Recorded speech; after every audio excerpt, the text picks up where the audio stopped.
You know, what's it like? I was actually there in attendance in Cleveland for Cove's first career NFL touchdown, which was awesome. And, That was awesome. It was a great game. You could hear me on camera. I was just screaming, "Say it ain't so, Cove! Say it ain't so!" Sadly, from there, the game kind of went off the rails a little. That was the last high moment of that game, but it was a great game. Overtime loss, fun time. Yeah. How was that moment for you? You know, seeing the first, whether it was on TV, in person, wherever you were, seeing his first NFL touchdown. How was that? Well, dude, I mean, we were at home because it was a away game. We don't travel to a lot of the away games because we can get into that later. But, to watch that and to think I wished I was there live. So to have your video was so cool. And just that, this is so cool. I mean, that was so cool for us. Catching it from Tom Brady, right? Like, he's got the ball yet. I mean, first NFL touchdown means a lot, right? I mean, as a dad, this is so cool to see. And it was fun to watch. And, it didn't have the outcome we wanted, but still the same. What a memory.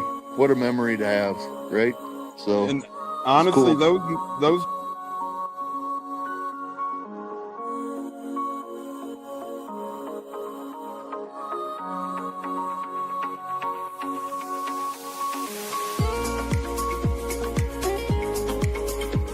one of the best guests ever, the Buccateers in the house tonight.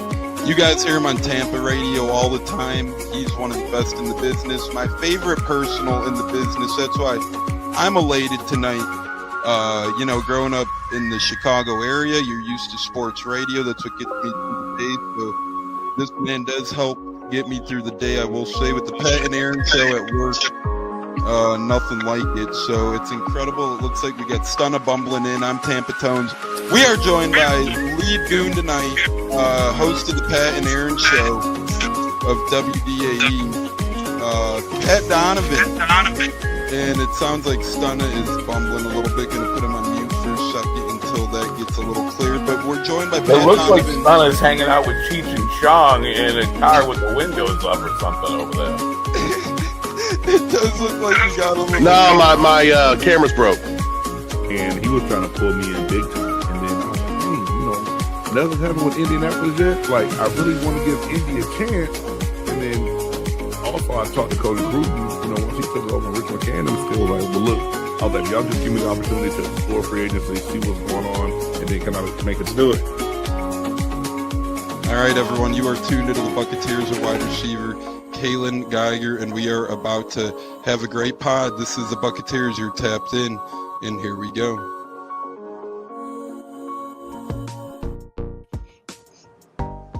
Howdy ho, howdy hey, how the hell is everybody? Welcome back into the Buccateers podcast. Tampa Tones here alongside Bucs by 30. Zach and J-Lo, Joey Nips to join us soon, shortly as well. And mandatory minicamps are joining us soon as well, as we are one day away from Bucs camp, Colts camp, NFL camps, mandatory camps commencing. And we got a big star in the house at Bucs. Well, in Tampa today, I guess. I don't really know what the hell to call today because camps don't start until tomorrow. But we had a big arrival in the 813 today. Without further ado, we're going to welcome in one of our great co-hosts, as we got Corey in the house. Remember that show? Corey in the house. Well, that's a blast from the past. Our guy, Dude's a monster. Let's go. He has some great content. Any gaming fans in the house, go be sure to check out our guy, Dude's a monster. He has some really fun stuff. And our guy, CC, Christopher Cole. But without further ado, Zach Johnson, Bucs by 30. Zach, we're almost a week removed from the Brad Johnson interview, but I'm still riding high, brother. How the hell you doing? Doing the same, man. Doing the same. Can't believe we got that interview and some of the nuggets that he dropped. I being a Bucs fan for 30 plus years, never heard some of those stories, so it was cool to chop it up with him and learn a little bit more than we already knew. So it was fun. How about you, J-Lo? How you doing? Good, brother. Good. That was a fun show last week. Glad we're back, chopping it up, man. Talk some mini camp and other things that come up, man. Yeah, a lot of fun times ahead. We got our guy Puckhead in the house from Nebraska, Nebraska's finest, saying greetings, men. Greetings to you, Puckhead. Olive, the first lady of the Buccateers, saying, hey, everyone, happy Monday. She had her 30th birthday, so happy birthday. Happy belated, Olivia. That is always a good thing to get 30 birthdays in there. Dude's a monster. What up, gentlemen? Thank you. Of course, of course. Like I said, if you're gaming fans out there, go check out our guy Dude's a Monster channel. So we got a lot of fun things behind the works, ladies and gentlemen. We're going to get into those at later dates. We do have a lot to be had this off season. This fall will look a lot different here on the Buccateers. Let's just put it like that in a good way. We're going to be creating a lot of new content, a lot of new ideas, some other fun stuff, giveaways, merchandise, so much more. So be keeping up with all of that on Twitter at Buccateers, on Instagram at Buccateers Pod. That's BUCCATEERSPOD, and on YouTube at Buccateers Podcast. You guys can keep up with all of our off-season news and notes and more. But I assure you, a ton of great things happening behind the scenes. Speaking of great things happening on the scene, fellas, as we knew here on the Buccateers, Hassan Reddick showed up today, and excitement was to be had by some Bucs fans. And I don't mean to be mean, but I've compared Bucs. It was a lazy comparison. A lot of Bucs fans were nervous about Hassan Reddick because of Randy Gregory, and I get you're always a little nervous about a newcomer coming in, getting accustomed to the defense and so forth. But here he is. No more complaints, no more ands or ifs or buts about it. Hassan Reddick is here, and he's here to try and get paid, ladies and gentlemen. You best bet he's going to put his front foot forward this year and play his best ball, and he wants that big payday. J-Lo, we'll start with you. Reddick in the 813. It's officially official. No more doubts, my friend. Hallelujah. Put it to rest. I mean, we've been talking about this last couple of weeks, about him not showing up for OTAs and all that stuff. Now he showed up. They did a little, even the Bucs did like a little promo of him with that number 5 jersey on. Looked really good on him. I mean, the guy, he's getting paid. I mean, he's getting paid good money. Why would he not show up? I mean, some of the fans just go out of whack on him, but it's okay. He's here. Now we're ready to get the ball rolling the next couple of days. See, how he practices with the teammates and all that stuff. Yeah, Zach, what say you? Hassan Reddick official, my friend. Good thing for all Bucs fans out there, and good thing for our pass rush. He should be a big help in contributing to pressures, sacks, forced fumbles, interceptions, and you'd hope a lot of W's behind him as well. Absolutely. We kind of had some conversation about it. We said, no sense in getting up in arms until he's supposed to be there and he's not, right? So, there's a very small set of Bucs Twitter that is, like the shady back alley that you don't want to walk down, right? So, yeah, I definitely agree, and it's only a handful. And I'm not gonna go on and hate on those Bucs fans necessarily for being nervous because, again, Randy Gregory signing, nothing against the Bucs front office, but I think they made it a little bigger of a deal than it was last year. So I think fans got a certain expectation last season, and then the whole Gregory shebang happened. So I get it, but at day's end, that's all moot now. And from before last season, I mean, he only started 2 games in New York. People forget that as well. Hassan Reddick played 10, started 2. And he got there late, he got to the games late in the year because the Jets pretty much promised when they traded for him they'd extend him. The Jets didn't extend him. It led to a holdout. And then obviously, yada, yada, yada. He plays 10 games, starts 2 of them, doesn't have a big year. But the 4 years before that, if you look from 2023 all the way back to 2020, he had 11 sacks was his ceiling in a season, or his floor, 11 sacks was his floor in a season. And that was at 3 different stops. That was at Arizona, that was at Carolina, that was at Philadelphia. Also helped Philadelphia to a Super Bowl one year. Obviously, they lost that year, but nonetheless, he helped them. He got all pro honors one year. So, Zach, this is a guy whose ceiling is very high. And again, not only for, even if he gets 6, 7, 8 sacks, it might be the pressures, and next thing you know, Yaya Diaby grows into 8 or 9 sacks.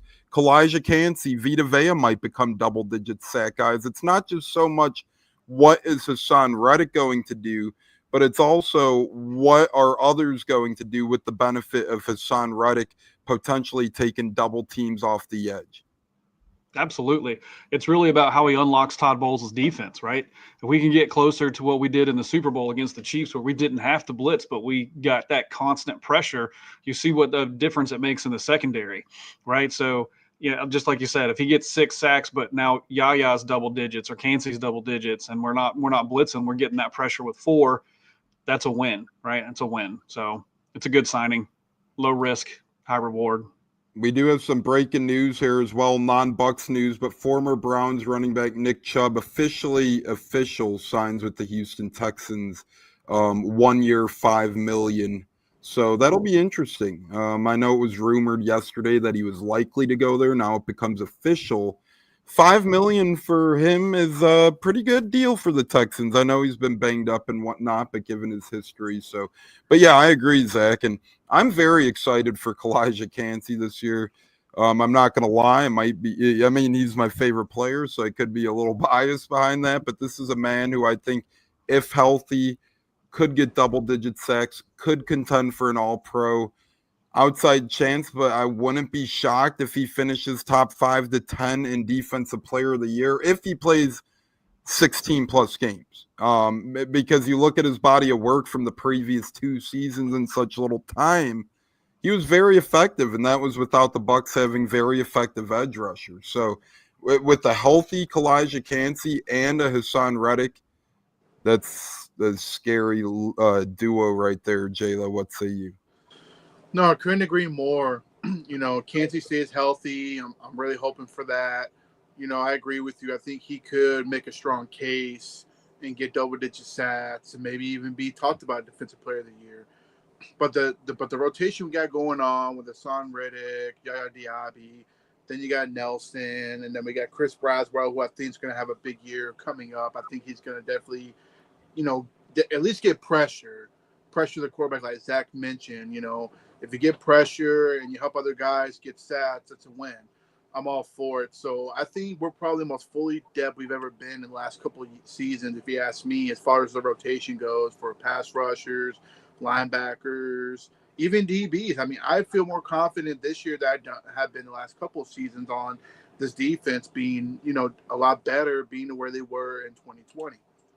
Yeah, I agree with you there. And I mean, we also talked today, and we had a fun discussion today, and we'll get into it a little bit later, more so about potential insurance policies with the Bucs. Obviously, Shaq Barrett's still lingering around, so there are options available out there if Bucs are come to injuries. Right now, though, I mean, guys like Marquise Watts, Jose Ramirez aren't even a thought of the imagination, given what the Bucs have brought in this offseason between Hassan Reddick and David Walker in the 4th round of the draft. A lot of people say, it's not that high of a pick. Well, for the Bucs, there's no such thing as a late pick. I mean, Jason Light gets the most out of every draft pick damn near, even the quote-unquote ones that don't work out. It wasn't that long ago that Trey Palmer was riding high in the National Football League, helping the Bucs beat the Eagles in the playoffs. So he gets the most out of those late round picks. Sure, the league might figure him out, but I fully expect David Walker to be a contributor at minimum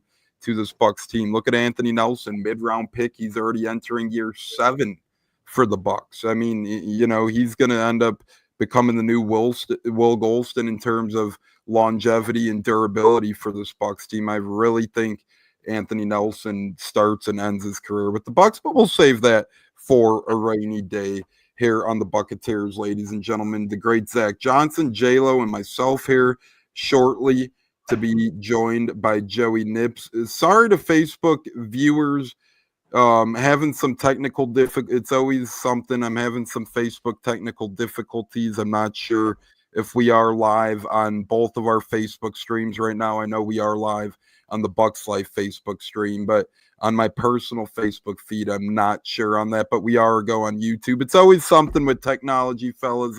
I'm not kidding. So my apologies. I'm trying to figure that out as the show goes on. I'm not being rude if I'm looking down or looking at my phone. I'm trying to get Facebook going. So my apologies there. Speaking of apologies, I'm not going to apologize for wanting Will Golston back on this football team, damn it. Sadly, I don't know if we have room, but I do want him back regardless. And J.C. Allen was on the show about a month or so ago, and great friend of the programs, writes for Sports Illustrated, Bucs Game Day, has his own podcast, very knowledgeable insider. He pretty much said, I wouldn't rule out Will Golston, but I don't think he's also too interested in a quote-unquote practice squad type role, potentially, you know.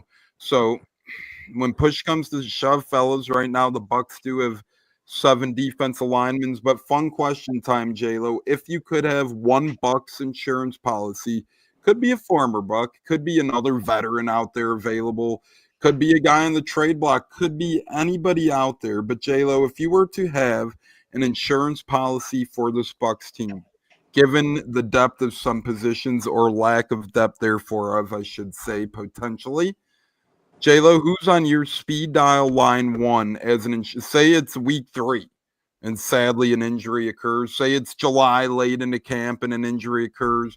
Who would be your first phone call as general manager? Jason Light. And speaking of, shout out to our guy Zach. He got a very cool shout out from Jason Light today on the Pewter Report podcast. So we'll get into that when we bring Zach into this. But J-Lo, you pointed that out. So good kudos to you as well, my friend. No, absolutely. You know, it's always good, you know, for diehard fans like Zach, you know, who joined the group about a month ago. You know, we're very happy to have you on. That's good that I recognized you. But the moment you said your name, I was like, okay, I know who that is. but for the most part, as far as insurance policy goes, I mean, you can't go wrong. I mean, God forbid the pass rush gets injured. You know, injuries happen. Obviously, Shaq Barrett or even JPP, that'd be another one I would look into.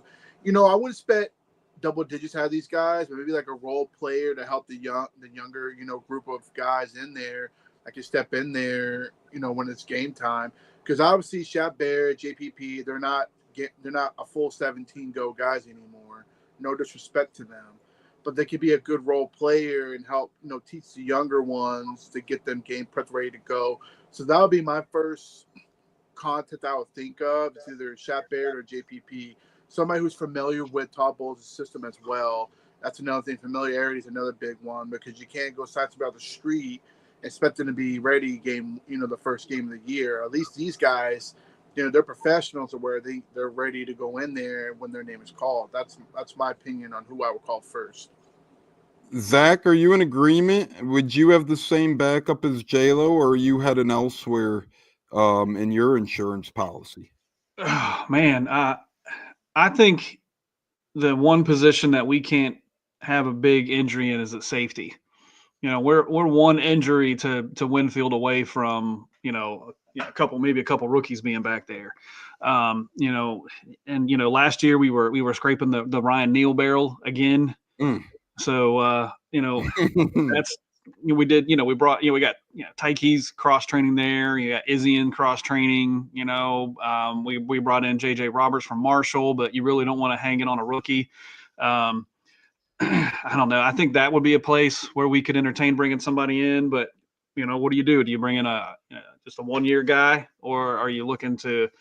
You don't want to be mid-season shopping for a guy off the streets. So it'll be interesting to see how we handle that. I'm really hoping it's not an issue, and Winfield bounces back and he plays all games, returns to his previous form before last season. But you just never know. You know, with these things, injuries happen all the time. So, but I think that's probably the area where a little thinner than I'd like to be.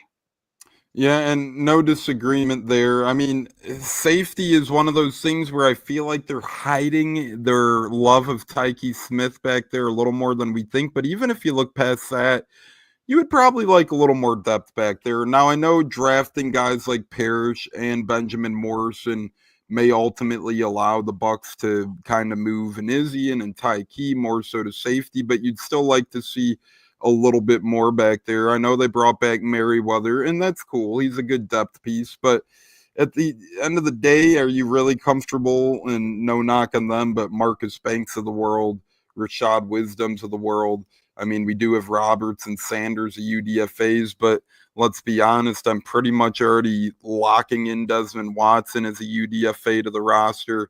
And you're probably going to add one offensive line UDFA to the active roster as well by the time maybe even two. So it would be very unheard of to have 4 UDFAs on the active roster at the beginning of the season. As much as I'm pulling for Roberts or Shiloh, I'm just not really sure how realistic it is. Just me giving Watson and 1 or 2 offensive linemen making the team out of the gate. So I think if safety is a very good potential spot for a veteran piece, I think that would make a lot of sense, especially since Antoine Winfield Jr. is the captain of that secondary. Now, a lot of people, obviously some former Bucs safeties, like we had to use Ryan Neal's of the world last year. That's scary out there. But it's just interesting to me how Jordan Whitehead is a guy who's not even signed right now. This is a guy that a lot of Bucs fans were clamoring for. At one point, Bucs fans had high hopes. So I'm not saying that's who I'd want as my insurance policy by any means, but who's to say week 8, 9, or 10 comes along? We see Mike Edwards get brought back last season. Maybe a guy like Jordan Whitehead, it seems like it ended a little ugly there with the accident and all that. But say if he amends relationships, if they are broken, and say he heals from his wounds, and say he looks ready to roll out there, and knock on wood, a Winfield or a Tyke or an Izzy or a Merriweather suffer an injury, I could very much see a Jordan Whitehead insurance policy coming into the fold at some point. Now, I like being different, so I'll just play a different scenario, and I'm going to surprise a lot of people here. But I'm going to go ahead and say Chase Edmonds is an insurance policy, just in case a guy like Rashad White or a guy like Sean Tucker or a guy like, obviously, Bucky Irvin, knock on wood, sadly suffers a long-term injury. Yes, a UDFA might be able to come in and win that spot. Sure, I'm not going to rule that out necessarily. Right. But if you're looking for a guy who knows the playbook well, who coaches trust well, yes, he's had some injuries before, so that's always a concern. But if you want to just bring in a guy to shore up running back depth, a guy like Chase Edmonds wouldn't surprise me because he'd be very cheap. He's hanging out there still. He'd probably be not even a mil, if a mil. But obviously, I hope it doesn't come to that, because if we bring Chase Edmonds in, that'd probably be bad things. But Zach, what do you think on any other insurance policies out there for this Bucs team that we might not have mentioned yet? Is our guy Richards checking in? Happy pre-mandatory training camp. I mean, I think the other answer that most fans would say is going to be inside linebacker, but I think they're a little bit deeper there than we think. So I don't know. I mean, I feel good about our corner depth for the first time in a couple of seasons.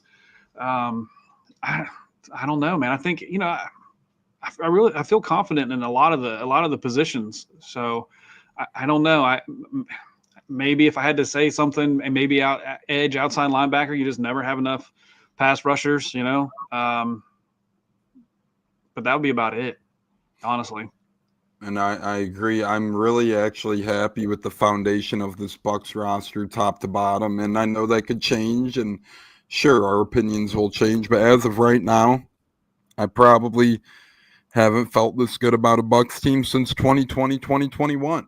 And not that that's been a long time, but I think we got a lot of good players, capable young guys to take the next step on this team. So I'm excited about that. But Joey, we're talking insurance policies as mandatory minicamp is here. We hope we don't see a Ryan Jensen type injury, but you never know, sadly. And we're talking insurance policies. Some of the names we've mentioned for the Bucs to this point would be a Will Golston, a Jordan Whitehead, a Shaq Barrett, Chase Edmonds type if you suffer a big injury at a running back, a safety. Sadly, these are familiar pieces. You being the Colts guy, hopefully it doesn't happen, but say it is mandatory minicamp. If a guy goes down, who would be on your speed dial if you're general manager Chris Ballard in the Indianapolis Colts if a Colt went down? Well, good afternoon, gentlemen. It's always good to be back on. Awesome show with Big Brad, Brad last week, as I was able to tune in from afar. So that was really cool stuff. But from the Colts perspective, look, I mean, sadly, I already had a couple injuries to this point, right? Without Richardson until training camp, which it's overblown. As long as he's back by training camp, still not a huge deal to me. But you have And to. I do like what you guys did for the QB room. So it sucks he did get hurt, but at least you still got Dimes and Leonard and Bean now. It's not like, you got nobody back there. I mean, listen, everyone thought just a few years ago, I remember listening to the radio because I'm a huge Baker Mayfield fan, and people, oh, we can't sign this guy. This was right after Cleveland, and then or Sam Darnold. Oh, this guy's a cast off. I mean, I'm not saying Daniel Jones is going to be those guys if he has to play, but at least the potential is there. He's shown. I mean, the Giants won a playoff game with him, went to Philly, who ended up going to the Super Bowl. So the potential's always there. I don't know if it's going to work or not. I hope it's the Richardson show and things over. But we had a couple injuries. Michael Pittman had a little scare. It won't keep him out long, but he had a hiccup in practice.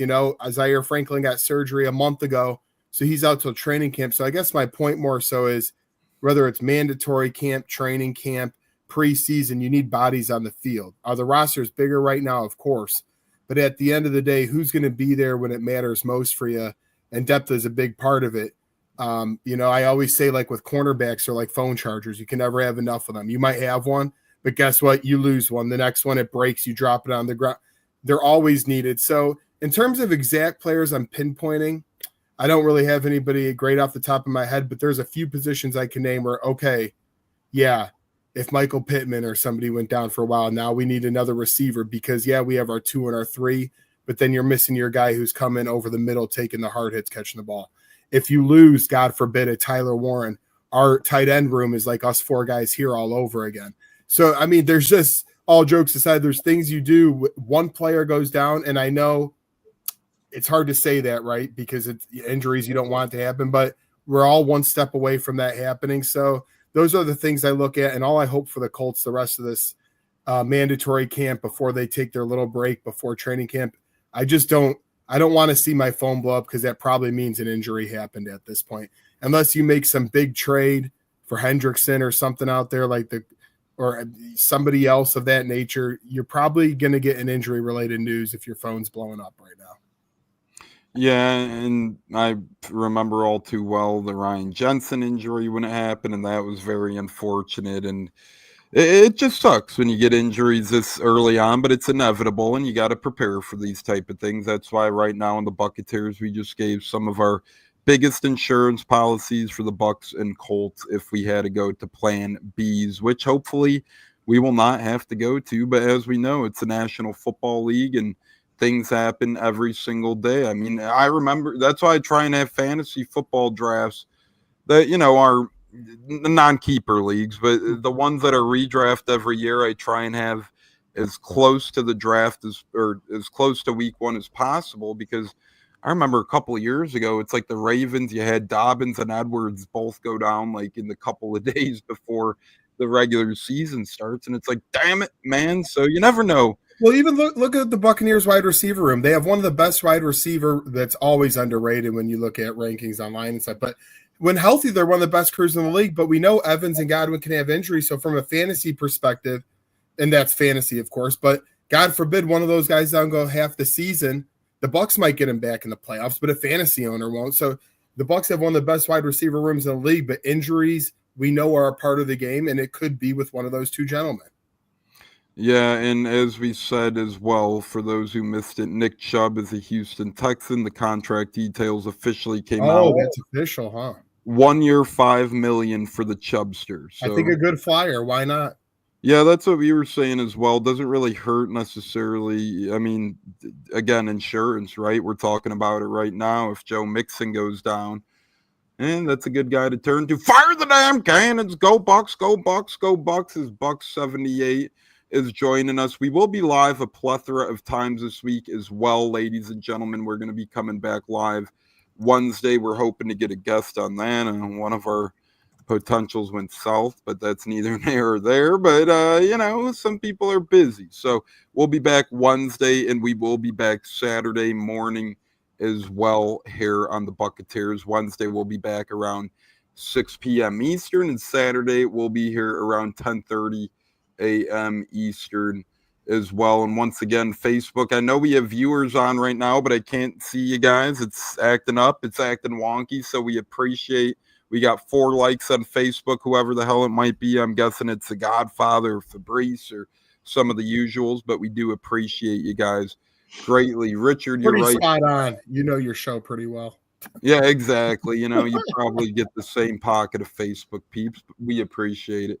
Richard, Packers released Jaire Alexander. Yep, and he is not a possibility for the Bucs, I don't believe, because a couple things. A, all the Bucs fans harp, oh, Jamel Dean injury. This is a guy who gets hurt like the back of our hand, right? So that'd be contradicting of people who say, oh, we got to get insurance policy. Why would you want an insurance policy who's sadly not on the field? But not even saying for the Bucs though. What if it was 1 year, $5 million? The worst you lose is a few $1 million. No, thanks. I don't think it's a good fit just based on, you know, he's played in the past 3 seasons alone. He's played no full years now. And in 3 of the past 4 years alone, he's played 7 games or less. So I just really think, you know, until he proves he could stay on the field, I don't think so. But Joey, would you be interested if the Colts brought him in?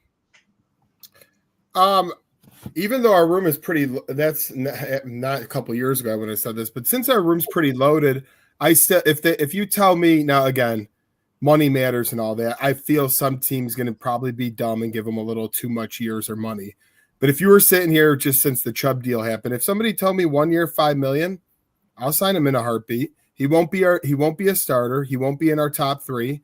He'll be the first sub off the bench. Now, you tell me it's 2 years for 18 and guaranteed 12, sure. But for just since Chubb got signed, if somebody told me 1 year, $5 million, even though we got Travarius Ward and Kenny Moore, I'm in.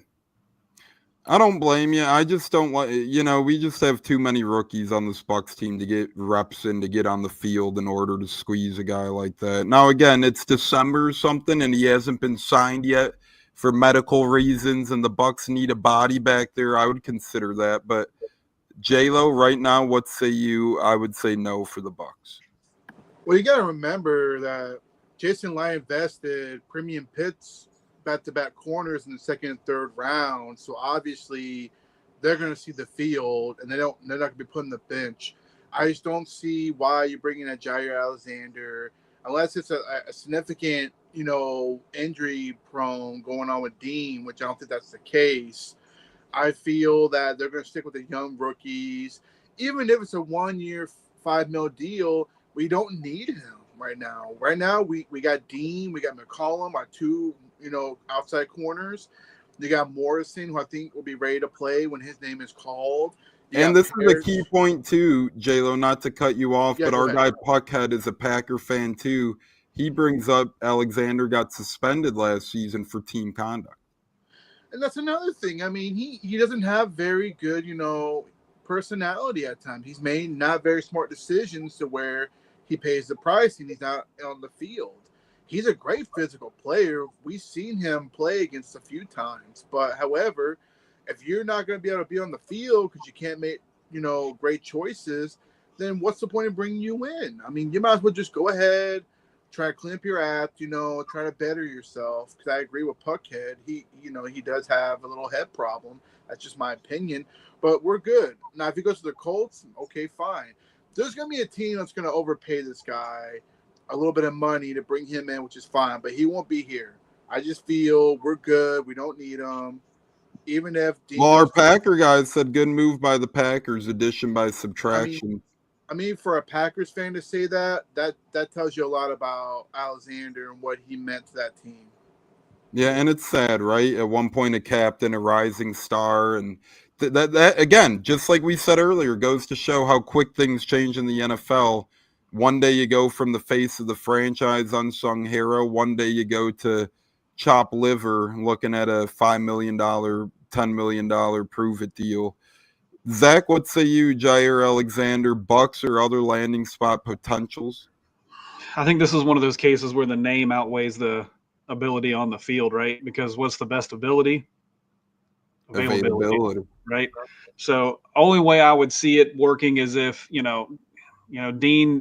Dean's biggest knock is that he can't stay healthy and can't stay on the field, as if you bring it in to where between the two of them you get a full season, but that you don't build rosters that way. So I don't see the point of bringing him in here. He will get on somewhere because, again, of the name. He's a first-round draft pick, so somebody's going to take a shot at him and pay him. So, but it's exhausting. It's you get that alert on your phone that says such and such player has been released, and then you get an influx of Bucs Twitter, Jason Light eyeballs. We can't sign every single person that's been cut from another team, right? So it's been that all day. And then there's a linebacker from the Bengals today. I think they got cut or is about to get released, that they've already started on that as well. Yep. So, hey, and your social media outlet, sadly, it's not the only one. It's Twitter, and you're spot on with that. By the way, the availability comment I love, but everybody's a Madden GM, right? Exactly. I see it all. It's brutal. Because we play Madden. Oh, wait. I think you could still sign Gronk in Madden, It's like those type of things, sadly. But I will, to people's credits, the year the Bucs won the Super Bowl, it was like Madden. I mean, we signed Leonard Fournette, LaShawn McCoy, Antonio Brown. Hey, Gronk, come out of retirement. Brady will bring you in. So, because I remember I looked like a jackass. I said that season. I said, Bucs fans, stop crying for Leonard Fournette. We just signed LaShawn McCoy, or one of the two. Whoever signed first, I said wouldn't come second, and then we got both of them. So what the hell do I know? But I agree with Joey, Zach, J-Lo. It's one of those things where every name sounds great, right? But how realistic is it? And that's how this discussion really started. We were talking about Trey Hendrickson, and yes, it does sound beautiful and appealing and wonderful. But how realistic is it? I mean, as Richard said, there's a reason why the Packers couldn't find a trade partner for Jaire. Is there a reason why the Bengals have it? And that's not saying they won't. We saw Khalil Mack get traded, 4 days before the season from the Raiders to the Bears not all that long ago. So some of these things do take time. And sometimes one man's trash is another man's treasure. Sam Darnold, Baker Mayfield, sometimes it happens. Yep. The only thing I will give Darnold and Mayfield, at least, even though Mayfield did get banged up, they played all their games, right? They were available a lot of the time. And I know Baker did play injured and he had some injury concerns, but he's a warrior. He is. And nothing against Jaire Alexander. The suspension concerns me more than the injury, to be quite honest. I didn't even know that, to be fair. The team conduct. But hey, who's to say Vrabel doesn't sign him and get his ass in line, right? I mean, look at Antonio Brown. He was a goofball.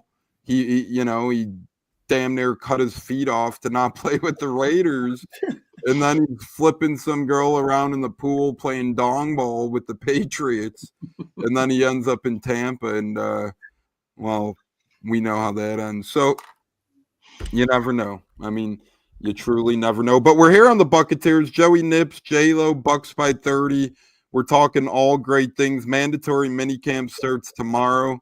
We'll have a big update on Bucs Colts minicamps on Wednesday. Then we'll be back this week on Saturday as well. But it's time for our Pigskin hot potato. Walked out as a team cap. And, he wanted to do the coin flip. That's right. And apparently didn't get it. All over a coin flip. My goodness. Just totally unbelievable. But that's our guy, Puckhead, just coming through with the wham hammer of information. He sounds like the perfect kind of player that the Saints look for. So, yep. Or Liam Cohen, maybe. Pick your pick. Mm-hmm. Sounds like a Liam Cohen guy, honestly. Saints or Jags? Let's put money on it right now. Either one is a slime. I'm dog. fine with that. Yeah, hey, Jaguars, you could take it. Travis Hunter could play one game at corner, and then you could play Travis Hunter at receiver the next game, and Alexander could play corner. Sure, that'll be great, Liam. I'm sure That'll and I've already you know, seen videos I've already seen videos of the guy you were just mentioning screwing around in huddles while the team's trying to focus, Travis Hunter. I didn't read too much into it or anything, but I already see some buffoonery going on in Jacksonville. yeah, and well, Joey Gladstone's their GM, so that's all you need to know there. They pulled the guy out of Full House's son to take over. I can't believe that guy's like 10 years old, but hey, hats off to him, man. As J-Lo gets a shout out from Droman 1089. So that's fun stuff there. But 60 seconds or less in Pigskin Hot Potato, where we talk about fun football topics. Once again, Joey Nip's idea was this segment, so we're going to carry it on through. J-Lo, we're going to start with you, my friend. Are you ready for the stopwatch to start and you to get your top? What did you say? Was that a stitch noise? I wasn't sure what the hell came out of your mouth right there, but I tried to get a stitch game, but it failed. So yes, I'm ready. Come on. No, I love it, brother. I love it. So, and actually, one correction by me. My apologies. The Nick Chubb deal's worth up to $5 million. It's a $2.5 million deal that can turn into $5 million. What so a there you steal, go. by the way. What a fucking steal. My apologies on that. But yeah, I think it's a good steal. Ladies and gentlemen, this topic is coming up right now. I'm not going to give it to Joey because Joey might be a little biased towards this one. But J-Lo, rumors circulating by our guy James Boyd, Romeoville kid, Colts reporter, that the Colts should put Bob Sanders into the Colts Ring of Honor, former Super Bowl champ. Safety, J-Lo, 60 seconds or less. Does Bob Sanders deserve a spot in the Indianapolis Colts Ring of Honor? I gotta say, I was a big Bob Sanders fan when he played for the Colts. You know, what was he, 5'8", 5'9", playing safety. Dude made plays. I felt he did great things in Indianapolis. So I say, yeah, why not? I mean, I was a fan of his when he played for the Colts, when he came out of Iowa, I believe, right? He was an Iowa Hawkeye. Yep. Mm-hmm. Safety. I mean, I say Nicknamed yes. the Colonel. He was. I mean, the guy, and he laid the boom. He was not afraid to drop that shoulder and lay the boom on people. That's what I liked about him the most. That, you know, he went in there, made big hits. You know, people judge about the size. Oh, he's so short.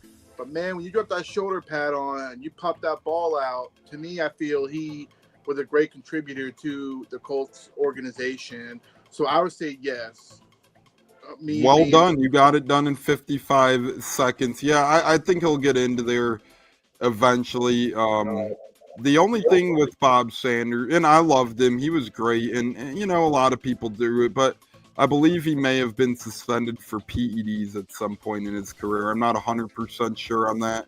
If anything, it was probably later on in his career, or it could have been injury for all I know, but I'm not sure. But it was reported, yeah, he tore his biceps one year. Man, he had some bad luck. I will give him that.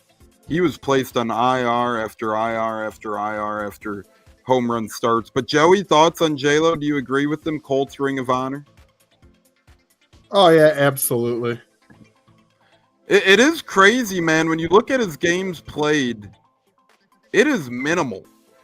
I never realized that. I know he was hurt, but he only played 50 career games in 8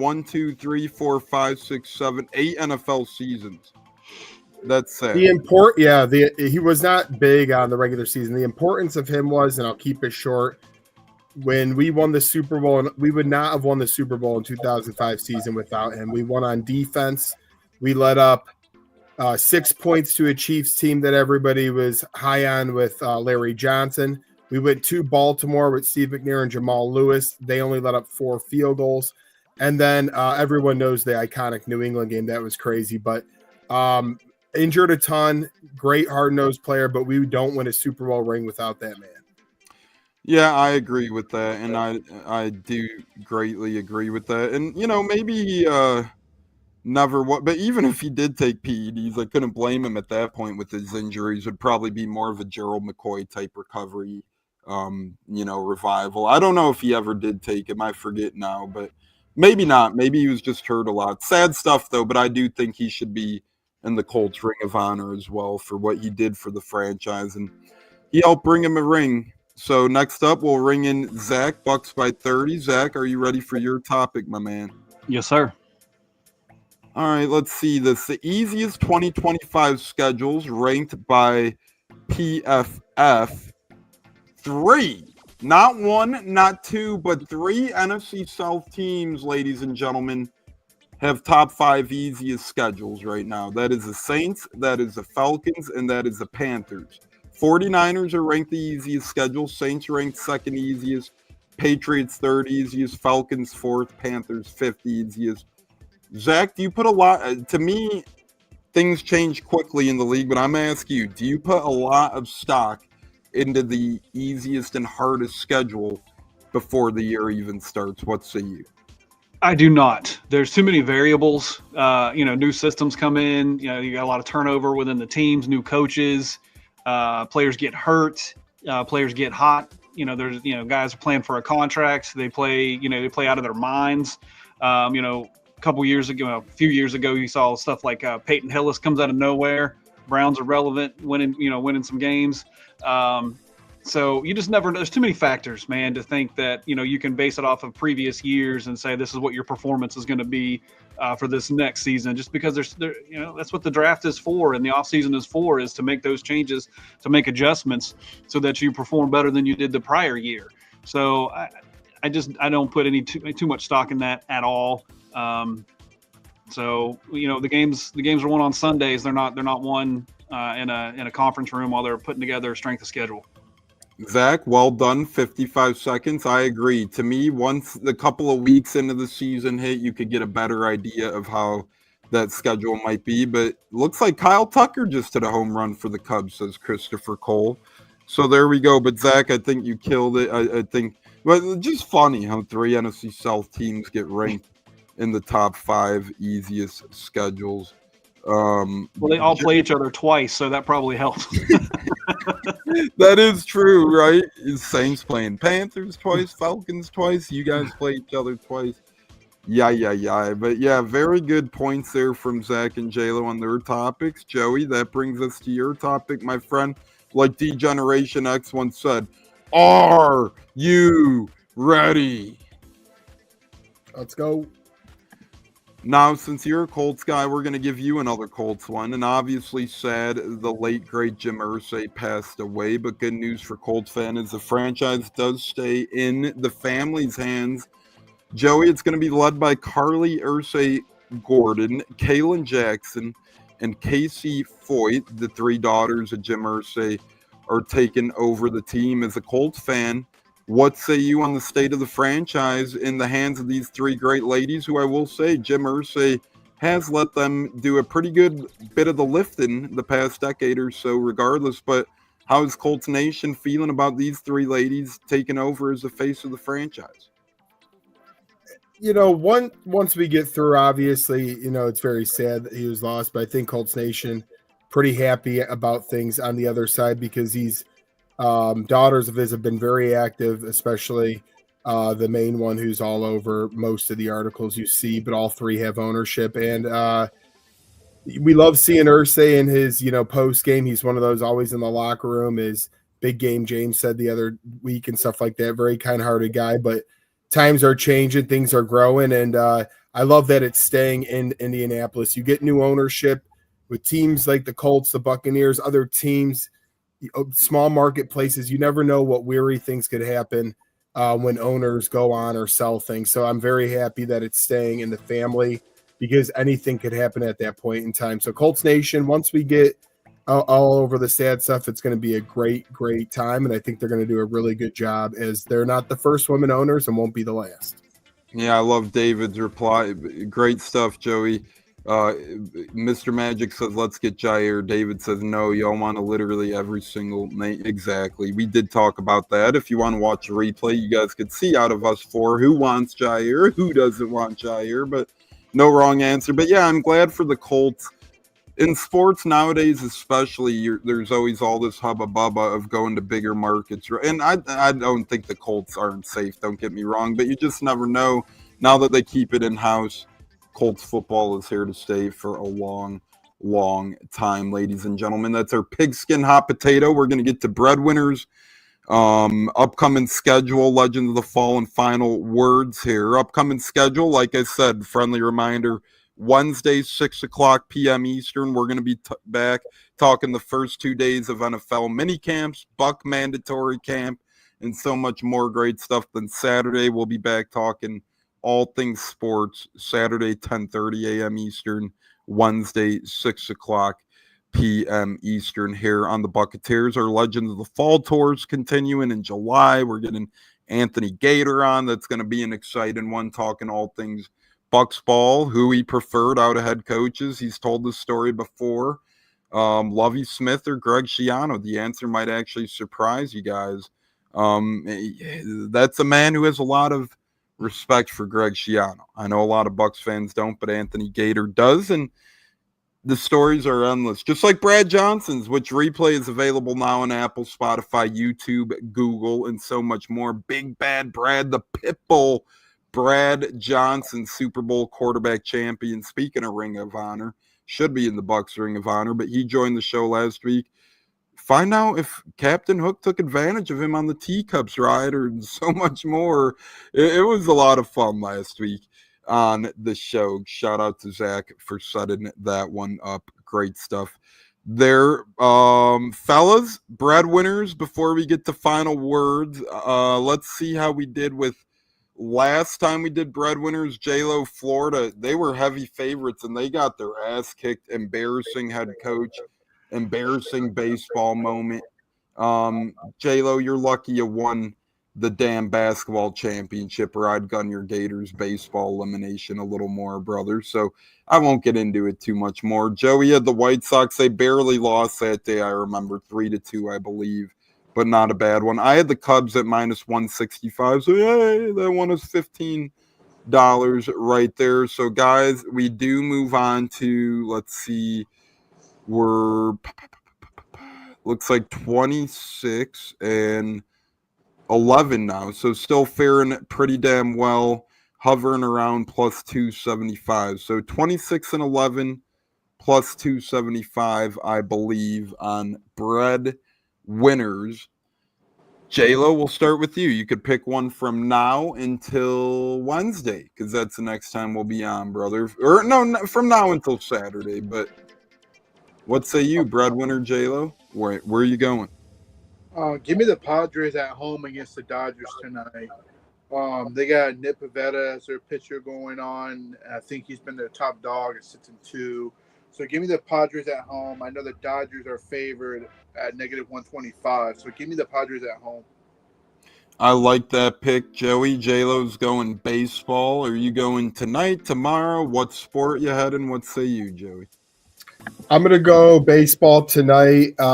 Give me the like the old show. Yeah, good one. It was a good one indeed. And they just brought it back semi recently because ESPN doesn't know how to handle much. I'll take the Blue Jays plus 105 at the Cardinals tonight with Barrios on the mound. So I'll be interested at Blue Jays plus 105 at St. Louis. Zach's the wise one here who chooses to sit this out, so I don't blame him. Our first impression with Zach on me went 0 for 3 a couple weeks back. But damn it, tonight's a new night. It's a better night. I love what Richard says, Panthers over Soilers. So he's coming at the Oilers, calling them the Soilers. Yeah, we got NBA is 1-1, Panthers Oilers 1-1. Just a lot of fun stuff going on in the world of sports here. We're going to get into those sports in Saturday as well. The series will be a little later, a little more fun to talk about. But I'm actually going with, oh man, tonight is in Florida. I'm going to stay away from the hockey game because I truly think that's a toss-up over there. So I'm going to try and stay away the best to my abilities. We'll see if it's possible. I'm going to go with the Pittsburgh Pirates over the Miami Marlins at home. The Pirates are minus 121. The Marlins just had to play a lot of weird start time games in Tampa. You know, you had an early Friday game that's not natural. Yesterday, you had a very early game. Now you're going to Pittsburgh.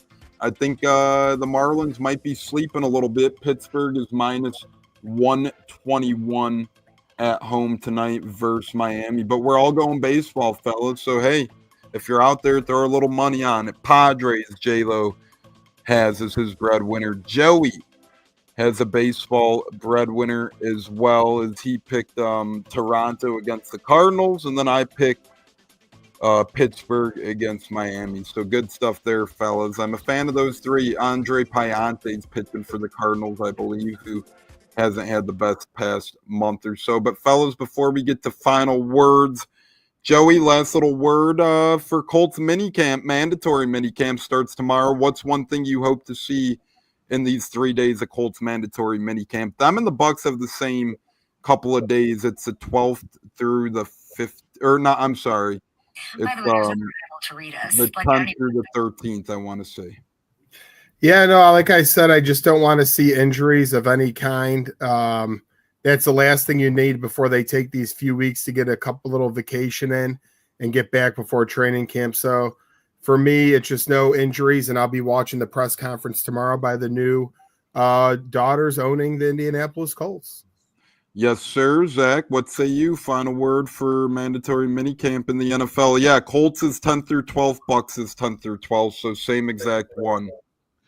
I'm going to piggyback off that, man. No injuries, and I want to see. I like to see some Garrett Green reps.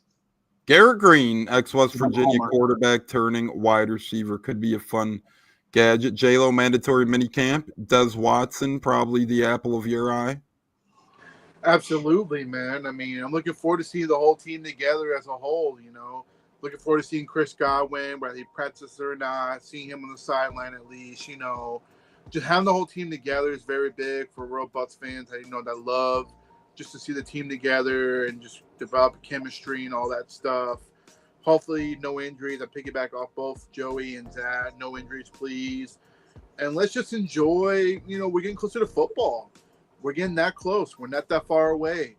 Pretty soon, 4th of July is going to pass, and then boom, we'll be hitting training camp at the end of July. Whoa. This is final mandatory minicamp word, my friend. You're getting a little carried away here, but I do love it. I do love it. But Bud's in agreement with us in his Pat McAfee voice saying, get out of here with that Jaire Alexander talk, spelling it like McAfee. So, hey, a lot of back and forth. Some people want him, some people don't. We'll see where he ends up. Joey, final word for the show, brother. I know you got to get on the road. I'll be seeing you soon because the truth will set you free. It sure will, brother. Good episode. Good stuff there. Zach, Bucs by 30. Take it home with your final word. Just excited to get closer to football. Yeah, like it. Hey, I love it. And like we said, too, we have a lot of fun stuff in the works. Yeah. I'm not going to ruin any of it, but you might be seeing Zach and me on different days. You might be seeing J-Lo breaking down some college pigskin, maybe Joey giving little Colts talk, Olivia helping us with some design. Just a lot of fun stuff happening right now. And so go watch the Brad Johnson show if you missed it. If you haven't watched the Brad Johnson and James Canada shows and you're a regular, you're disqualified from any future giveaway, okay? That's all we're going to say right there. Damn it, I could see you watches it on YouTube. Maybe not, but trust me, I could see you watches it. But I agree with Zach. Brad Johnson interview out now. James Canada interview out now.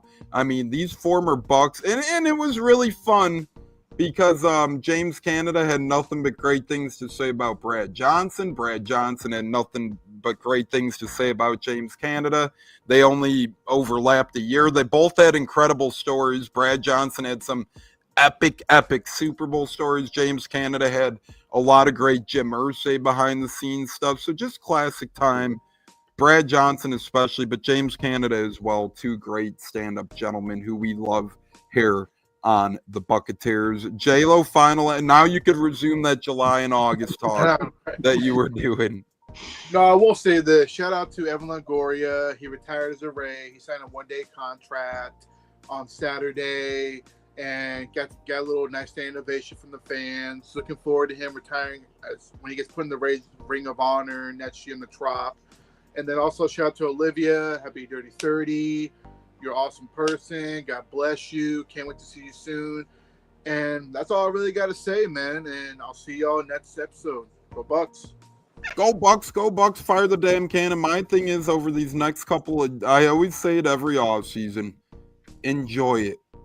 Enjoy it because it's going to go quick. We're already into June. Before you know it, the Hall of Fame game's going to be here. Before you know it, Bucs 3 preseason games are going to... I know we get through this every year to this point, but just enjoy mandatory minicamps. Enjoy the preseason. Enjoy all the rumors, the hot takes, the Jaire Alexander headaches, because before you know it, it'll be Super Bowl Sunday, and I know I'm not trying to rush things, but that's how fast football goes. When football comes, boom. It really comes and it goes, and it's a sad thing. Beautiful, but sad. But I'm ending on a high note, damn it. We get Des Watson in pads. Let's go. We get Des Watson to watch, Shiloh Sanders to watch, Garrett Green to watch. I mean, we have the most fun UDFA class, hands down, in my opinion. And as the great Paul Heyman says, that's not a prediction, that's a spoiler. So, ladies and gentlemen, on behalf of Bucs by 30, on behalf of J-Lo, on behalf of Joey Nips, Tampa Tones here, we'll be back Wednesday night going over all things Bucs minicamp, NFL mandatory minicamps, and the latest and greatest from the world of sports in general. But on behalf of Zach, J-Lo, myself, Joey Nips, and the rest of the Buccateers, Cats, Bucko, Stunna, and Gene, we'll be back Wednesday. Fire the damn cannons, fellas. Until next time. Yeet. No yeet. I'm kidding. Damn it, I should have been better prepared. Wait, one last comment. I'm not going to forget you. Richard, Jaire probably going to sign with Atlanta. Hey, Zach was close. Zach said he'll go to the Saints, so put him to another bottom feeder, damn it. We'll throw you with the rest of them. See you later, fellas. Good night. God bless. Happy Monday. Bro, we'll put it like that. Nice. What's it like? I was actually there in attendance in Cleveland for Cove's first career NFL touchdown, which was awesome. And, Awesome. It was a great game. You could hear me on camera. I was just screaming, "Say it ain't so, Cove! Say it ain't so!" Sadly, from there, the game kind of went off the rails a little. That was the last high moment of that game, but it was a great game. Overtime loss, fun time. Yeah. But how was that moment for you? Seeing the first, whether it was on TV, in person, wherever you were, seeing his first NFL touchdown. How was that? Well, dude, I mean, we were at home because it was a away game. We don't travel to a lot of the away games because we can get into that later. But, to watch that and to think I wished I was there live. So to have your video was so cool. And just that, this is so cool. I mean, that was so cool for us. Catching it from Tom Brady, right? Like he's got the ball yet. First NFL touchdown means a lot, right? I mean, as a dad, that's just so cool to see. And it was fun to watch. And, it didn't have the outcome we wanted, but still the same. What a memory! What a memory to have, right? So, and honestly, cool. those.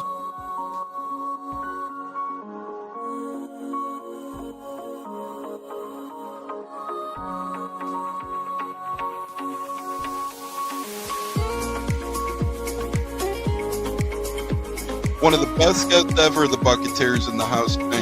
You guys hear him on Tampa radio all the time. He's one of the best in the business. My favorite personal in the business. That's why I'm elated tonight. Growing up in the Chicago area, you're used to sports radio. That's what gets me through the day. So this man does help get me through the day, I will say, with the Pat and Aaron show at work. Nothing like it. So it's incredible. It looks like we got Stunna bumbling in. I'm Tampa Tones. We are joined by lead goon tonight, host of the Pat and Aaron show of WDAE, Pat Donovan. And it sounds like Stunna is bumbling a little bit. Going to put him on mute for a second until that gets a little clear. But we're joined by Pat Donovan. It looks like Stunna's hanging out with Cheech and Chong in a car with the windows up or something over there. It does look like he got a little... No, my camera's broke. And he was trying to pull me in big time. And then I was like, hey, nothing's happened with Indianapolis yet. Like, I really want to give Indy a chance. And then also also I talked to Cody Gruden, once he took over Rich McCann, still like, well, look, I was like, y'all just give me the opportunity to explore free agency, see what's going on, and then can I make us do it? All right, everyone, you are tuned into the Buccateers of wide receiver, Kalen Geiger, and we